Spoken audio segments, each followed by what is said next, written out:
Okay, so now we're on the 60 frames per second, 1920 by 1080 full HD.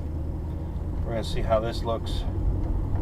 I will say this from the previous, there's quite a bit of blue. There's an HDR setting that's turned on. I'm wondering how that gets turned off.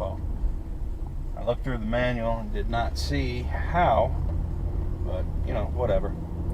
Everything on the video for me, at least when I was looking at it on the screen at home, was pretty clear. And I could pause it and read plates and all that kind of stuff, you know, that you really want out of a dash cam. I do have the GPS module, so it is picking up the speed and location. That seemed pretty much like a necessity.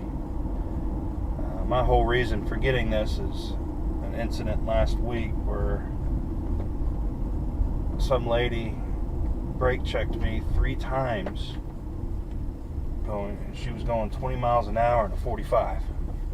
And she brake checks me 3 times, stops in the middle of the road, jumps out of her car, in which case I just scoot on around and turn into my neighborhood. But stuff like that, yeah.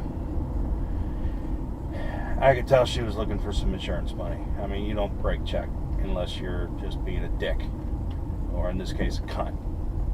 And I'm not playing that shit anymore. Alrighty. Well, we'll see you guys later. Hopefully this looks good.